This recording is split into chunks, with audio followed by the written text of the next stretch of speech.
It's taken me 4 days to respond to the Bondi terrorist attack because, well, it's emotional and it's serious. It's so serious. And before I go into it, I want to tell you that we will be marching in Sydney this Sunday. You can see all the details at putaustraliafirst.com. That's putaustraliafirst.com. This Sunday at 2 p.m. from Hyde Park. We are marching in memory of the Jewish people who lost their lives and the others who lost their lives on that day. But we are marching because we demand some responsibility from this government, because it is definitely partly your fault. Maybe you didn't pull the trigger, but your lack of police enforcement to punish terrorists in this country is part of the problem. Your lack of investigation before you let people into this country is part of the problem. Your silence, the government, the police, is part of the problem. Your two-tier policing is part of the problem. You sent home a South African man, you deported him for attending a Nazi rally, and I agree with that decision. But on the same token, you should be deporting people who are waving terrorist flags on the Sydney Harbour Bridge and people who are chanting "Kill the Jews" at the Opera House. Your lack of police enforcement has enabled these people, has emboldened these people. And we deserve some responsibility from the government and some serious change immediately. I am angry because this was not an attack just on Jews. Well, it was a targeted attack on Jews, which makes it so much more hateful and so much more serious. But this was an attack on Australia.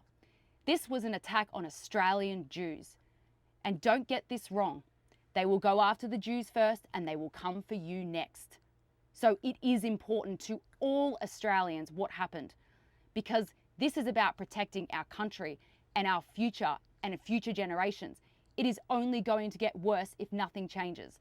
And police, if you're sick of policing protests, how about you lobby to the government to do something to protect this country? Because we have had enough. You should not import people who hate this country, who want to kill people in this country. The son was known to ASIO from 2019, and his dad was able to get 6 legal firearms. How does that happen? How does that happen?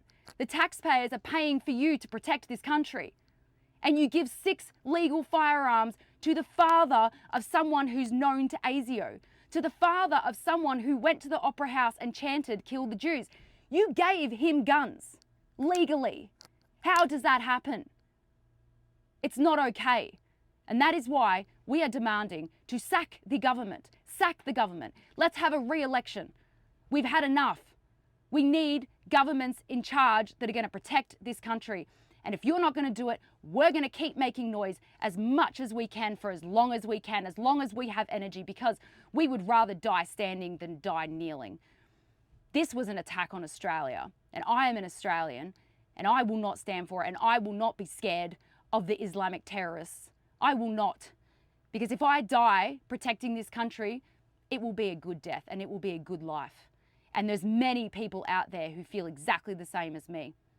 This has gone too far. This is a pivotal moment where every Australian, Jewish, Christian, Catholic, atheist, Buddhist, I don't care what colour you are or where you're from, but if you don't want to be shot on a beach in Sydney, you need to come to this march on Sunday at 2 o'clock. If you've never been to a march before, you need to come to this march. This is literally a matter of life and death. And I never speak like this, but this is the time to talk like this, because it is a matter of life and death. And I'm going to choose life, and I hope you do too. See you at 2 o'clock at Hyde Park in Sydney on Sunday.